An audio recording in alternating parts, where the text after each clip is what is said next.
Hey guys, Bird Yugioh here, coming at you with another deck profile. This time I'm doing an update to my Altergeist deck.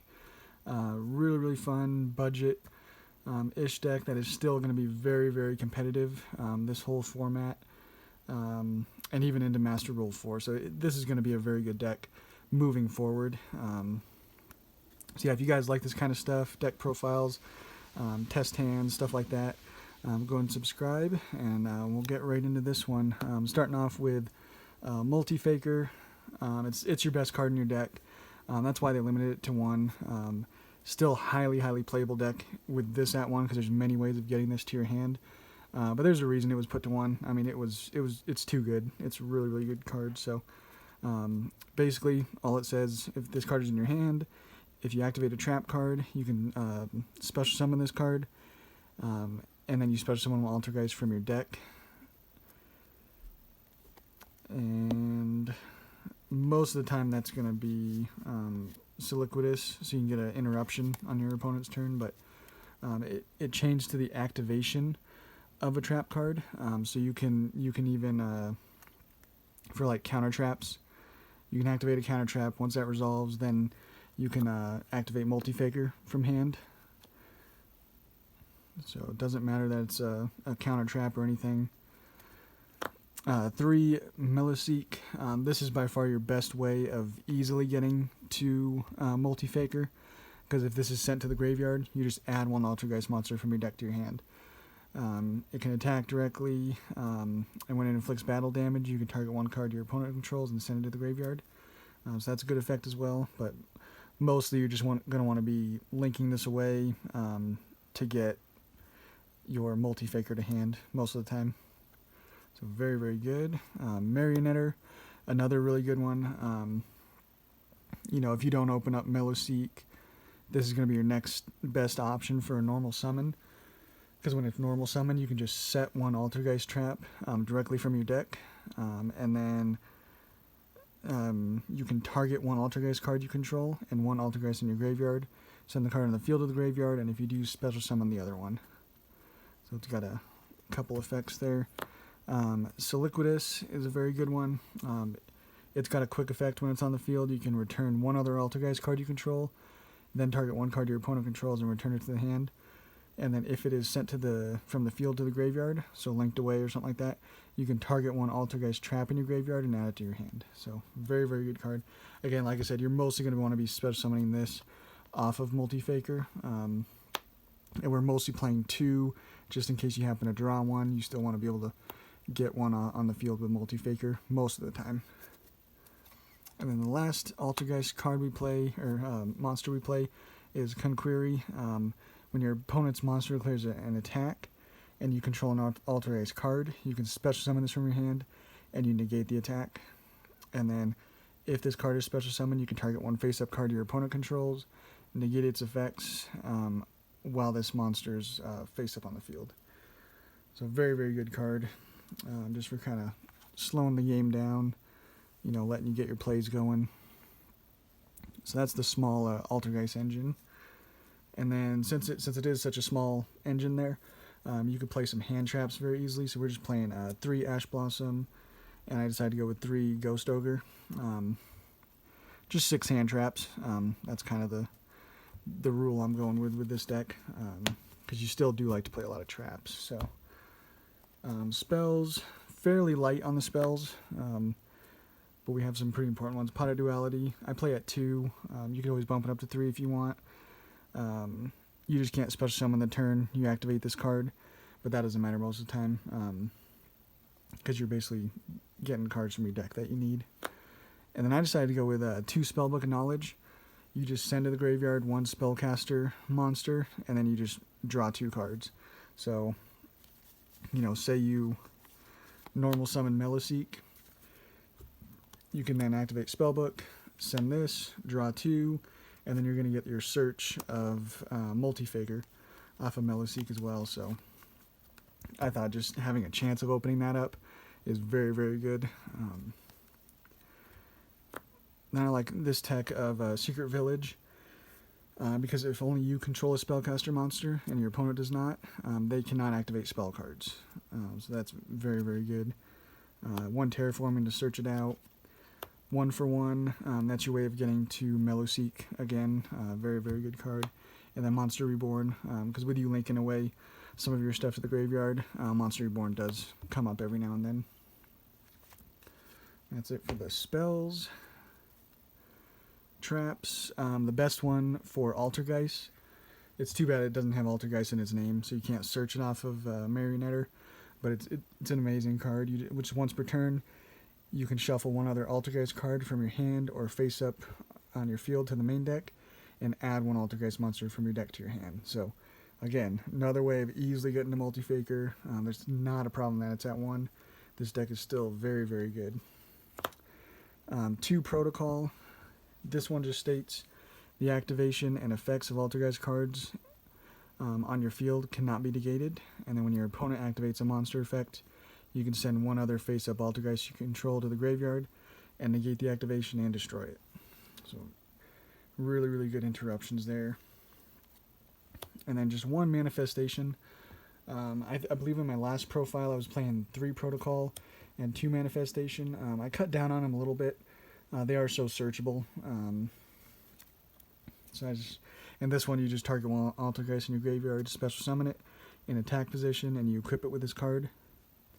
And then you can banish if this card is in your graveyard, so you'll equip this to that monster.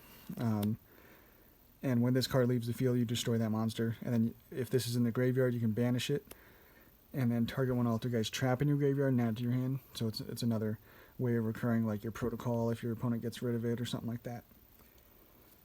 And then I also decided to play 1 Metaverse.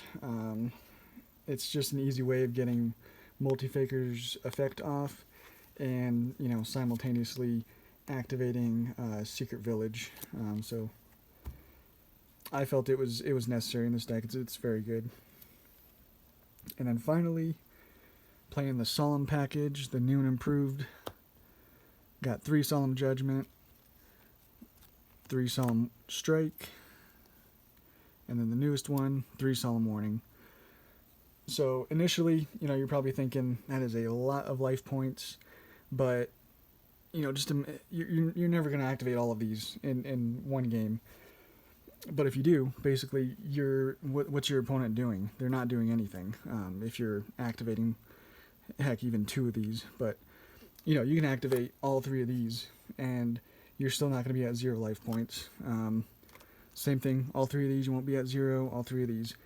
And there's only a few circumstances where you could get down to 0 with these, but if you have any life points, and you're just negating everything your opponent does, any summon, monster effects, spells, traps, your opponent's not doing anything. So it's just allowing you to keep going with your plays, and again, you can chain multi-faker to these, even though they are counter traps. So yeah, I think they're really awesome. The life points don't matter if you're winning, so those are very, very nice to have in more of a control deck. I'm going to be trying to put them in quite a few decks.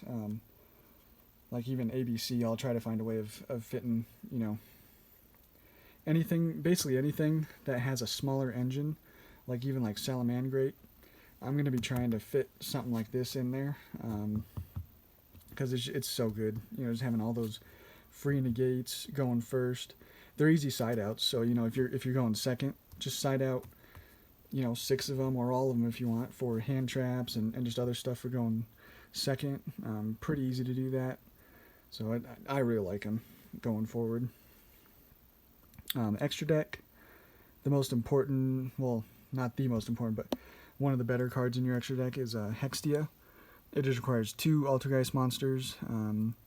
Gains attack equal to the original attack of the Altergeist monster it points to, and when a spell, trap, or effect is activated, you can tribute 1 Altergeist he points to, and negate the activation and destroy it. And then if it's sent from the field to the graveyard, you can add 1 Altergeist card from your deck to your hand. So very, very good card. If you can make it, and have a Altergeist pointing to it, or have like a multi-faker in hand, you're sitting pretty good. There's not much your opponent's going to be doing. You know, especially if you got some back row, you know, with a couple of these guys in there, your opponent's pretty much done. And I like the one Prime Banshee. It's a Link 3, so it's 2+ Altergeist monsters. During your main phase, you contribute one Altergeist monster and special summon one Altergeist from your deck to a zone this card points to. So another way, you know, if you're just not drawing anything, say you're just negating everything, but you have a couple of Altergeists on board, it's another way of special summoning Multi-Faker from the deck. And then if this card is sent from the field to the graveyard, you can target one Altergeist card in your graveyard and add that to your hand. So more recursion, just, you know, endless cycles with this deck. Very, very good. This might be the most important one in the extra deck. I'd say it's a toss-up between Linkuriboh and Hextia. Because this is your way of getting Mellowseek to grave. Just super easy. Just link him away for Linkuriboh and then get your search of Multi-Faker. Just a very, very simple combo, kind of, to just get your plays rolling. So it's very, very important. And then the rest of the cards doesn't really matter. I just play a lot of links that require just 2+ monsters, so you can kind of link up into them. So most obvious ones are the Nightmares. Phoenix for back row removal, Cerberus for monster removal, Unicorn to get rid of anything, especially get into the deck so it doesn't hit the graveyard. This is really nice. And then Griffin, you can sometimes even, with his effect, you know, discard and target a spell or trap and then set it. So then you can activate it again next turn. So that does come up every now and then. And the other ones, Trisbania, it's a Link 3, just requires 2+ effect monsters, so you can link up into it from a Nightmare, Cerberus, Phoenix, whatever you got there. But if a monster is special summoned to his zone, you just banish those monsters, and also as many spell and traps on the field as possible. Topologic Bomber, same kind of idea. He's a Link 4, so he requires usually one more monster. But if a monster is special summoned to his zone, you just destroy all monsters in the main monster zone.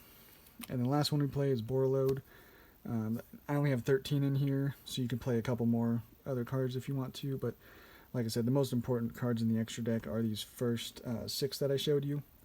But Borreload, if you can make it, there's some cards that just can't do anything with a Borreload on board, or you can just push for damage and win if you can happen to make a Borreload. So yeah, that's the deck, guys. Again, like I said, this is a very, very good deck. It's gonna hopefully see a lot of play. It's a nice budget deck. You can do a lot of different things in it. You know, you could play even more traps if you wanted to. You know, take out 3 hand traps, play more traps. Very easy to side with this deck, and just an excellent deck in general. So again, if you guys haven't already, go ahead and subscribe, and we will catch you on the next one.